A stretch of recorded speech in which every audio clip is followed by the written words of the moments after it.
Hello explorers, how are you doing? I hope you are well. Today I'm going to share with you some tips on how to survive a long haul flight.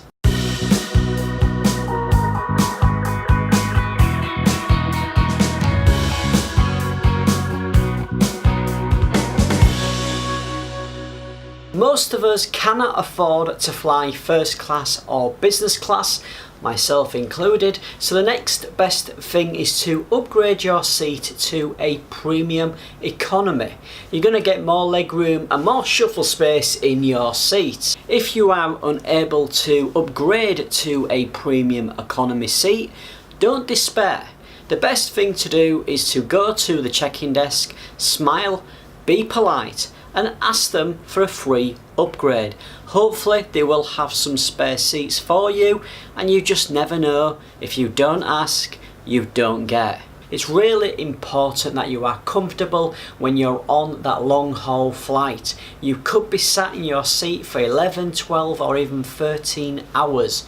Wear clothing which is loose and comfortable. Myself personally, I prefer to wear combat trousers, which are quite loose fitting. They've got lots of pockets so you can put money and passport and bank cards in there as you move from security to departure lounge to your gate. I also just wear a t-shirt because I don't like to be too warm on the flights, and I know some flights do get a little bit cold, but normally you can ask for a blanket or take along a fleece or a jumper with you just in case. One mistake that I see a lot of people make is to put everything into their baggage and then put it into the overhead compartment, and whenever they need anything out they have to get off their seat, get into the luggage. It's just a pain. Save yourself some stress and have a small bag where you can put in all of your essential items. In your essential flight bag you can include items like tissues, hand wipes, boiled sweets for when you start getting the ear popping as you're landing and taking off. Also things like your headphones, passport, contact lenses, toothpaste, toothbrush, whatever you need to be comfortable on that flight. Never ever rely on an airline to provide you with in-flight entertainment. What you need to do is to buy one of these, a tablet, and download all of your favourite movies and shows onto it. So if you've got Netflix, for example, you can now download movies and TV shows onto a mobile device. The same goes with the likes of the BBC iPlayer app if you're in the UK. Also, if you watch a lot of content on YouTube, you can now save content on your device and watch it at a later date when you're offline, which I think is fantastic.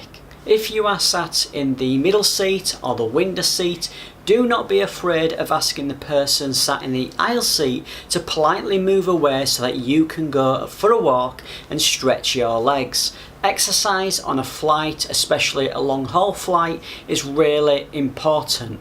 What you can also do without disrupting the people around you is do some exercises in your seat. Stretch your arms, move your fingers around, move the joints in your body. Think about your ankles, your toes, your kneecaps, your legs. Everywhere you can move, try and exercise in some form or another so that you're moving around and you're not getting poor circulation and gonna have issues with the likes of DVT, deep vein thrombosis, which, if you don't know, is blood clotting in your system, and yeah, it's not very nice and it can happen on long haul flights. Whilst we're on the subject of health, it's really important that you make the right decision when it comes to food and drink on the long haul flight. Don't drink caffeine, try not to drink alcohol. I know it's very tempting, but try and drink as much water as you can to keep hydrated. When it comes to food, a lot of the airlines nowadays do offer a diet which is much more healthy. They've got vegan food, low carb, low salt, low calories, lots of different types of diets they cover. So when you're booking your flight or you're checking in, just see if there's another option option that you can choose for the type of food that you want to eat on that flight. I do not know about you, but I really struggle to sleep on flights because of all of the engine noises, the announcements, and also the chitter chatter amongst the passengers. What you could do to deal with that is purchase some noise cancelling headphones. I'm actually going to be reviewing my preferred noise cancelling headphones very soon in another video, but they will be the best purchase you make. What you can do is listen to some really chilled out, relaxing music, and you will fall asleep, no doubt. My final tip is to make sure that you freshen up prior to landing at your destination. Go to the toilet, wash your face, put on some deodorant or aftershave, brush your teeth, do whatever you need to do to make yourself feel fresh and awake.